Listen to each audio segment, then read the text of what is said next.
దేవుని అతి పరిశుద్ధ నామమునకు మహిమ కలుగునుగాక. ఈ ధ్యానాల ద్వారా మీరు ఆధ్యాత్మికంగా ఎంతగానో వృద్ధి చెందుతున్నారని నమ్మి దేవాది దేవుని ఎంతగానో స్తుతిస్తున్నాను. మన జీవితాల్లో నీరసించిపోయే సందర్భాలు చాలా ఉంటాయి. ఆయా సందర్భాల్లో నిస్సహాయ స్థితిని కలిగి ఇక విశ్వాసంలో కూడా సన్నగిల్లిపోయే పరిస్థితులు ఉంటాయి. కానీ దేవుని వైపు మనం చూసినప్పుడు ఆ పరిస్థితులను అధిగమించే శక్తిని దేవుడు మనకిస్తాడు. ఈ శక్తి ఎలాంటిది అనంటే నూతనమైనటువంటి శక్తి. గతంలో దేవుడు మనం నడిపించిన పరిస్థితుల్లో అప్పుడు మనం బలపరిచాడు. ఇప్పుడు మనం బలపరిచే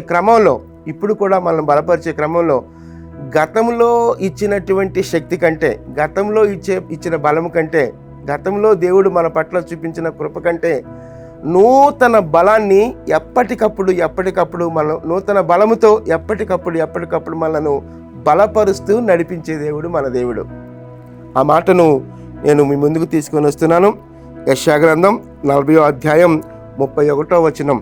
యెషయా గ్రంథం 40వ అధ్యాయం 31వ వచనం. యెహోవా కొరకు ఎదురు చూచువారు నూతన బలము పొందుదురు. వారు పక్షిరాజుల వలె రెక్కలు చాపి పైకి ఎగురుదురు. అలయక పరిగెత్తుదురు, సొమ్మసిల్లక నడిచిపోదురు.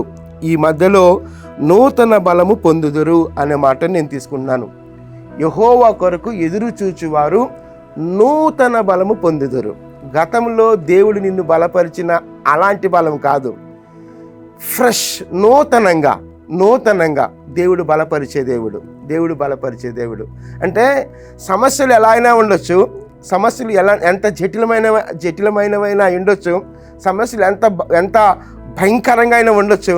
ఆ భయంకరమైన లేకపోతే ఆ జటిలమైన సమస్యల నడుమ దేవుడు నీకిచ్చే నూతన బలం, ఆ నూతన బలాన్ని మనం పొందుకున్నప్పుడు అప్పుడు పక్షిరాజుల వలె రెక్కలు చాపి పైకి ఎగిరే శక్తి ఆ బలాన్ని బట్టి సమస్యలను అధిగమించే శక్తి, సొమ్మసిల్లని శక్తి, నీరసించకుండా ఉండే శక్తి. ఆ శక్తి ఎక్కడి నుంచి వస్తుంది మనకనంటే నూతన బలం. ఈ నూతన బలం ఎవరిస్తారనంటే దేవుడు తప్ప మరొకరు ఇవ్వలేరు. అది ఆ బలం పొందుకున్నప్పుడు మనం పొందుకునే అనుభవం అంతా ఇంత కాదు. అది అనుభవిస్తేనే అర్థమవుతుంది. అంతా ఇంత కాదు. ఆ నూతన బలముతో ఏం జరుగుతుంది అని అంటే ఒకసారి ఆ మాట నేను మరలా చదువుతున్నాను. ఆ నూతన బలముతో పక్షిరాజుల వలె రెక్కలు చాపి పైకి ఎగురుదురు, అలయక పరిగెత్తుదురు, సొమ్మసిల్లక నడిచిపోదురు.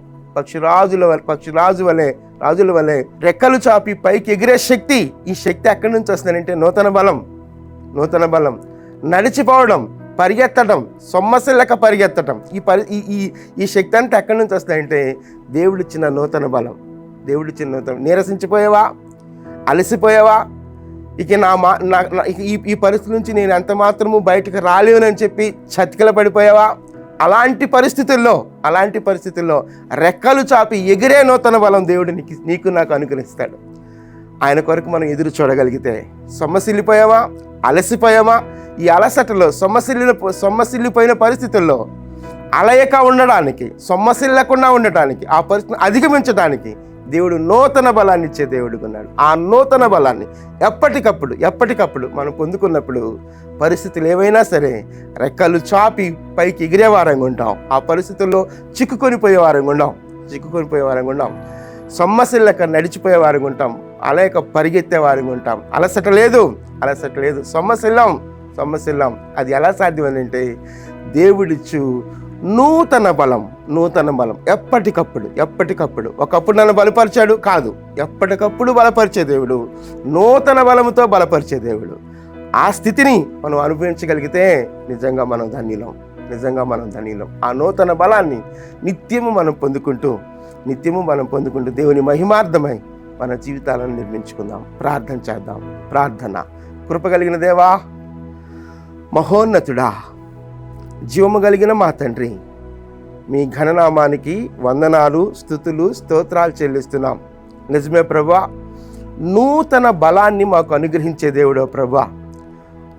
ఎప్పటికప్పుడు ఏ పరిస్థితికి తగిన విధముగా, ఆ పరిస్థితికి తగిన విధంగా నూతన బలాన్ని మాకు అనుగ్రహించే దేవుడో ప్రభా. దేవా, మేము సొమ్మసిల్లక అలయక నా తండ్రి ప్రభా రెక్కలు చాపి పైకి ఎగిరే వారంగా ఉండగలిగే శక్తి మీ సన్నిధి నుంచి ఆ నూతన బలము ద్వారా మేము పొందుకొనగలిగే కృప మాకు అనుగ్రహించమని మీ కృపాహస్తాల్లోనికి మమ్మల్ని మేముగా సమర్పించుకుంటూ ఘనత మీకు మాత్రమే ఆరోపిస్తూ యేసుక్రీస్తు నామంలో ప్రార్థించి స్తుతించి వేడుకొనుచున్నాం తండ్రి. ఆమేన్, ఆమేన్. ప్రభు సన్నిధి నిత్యము మనకు తోడై ఉండును గాక. ఆమేన్.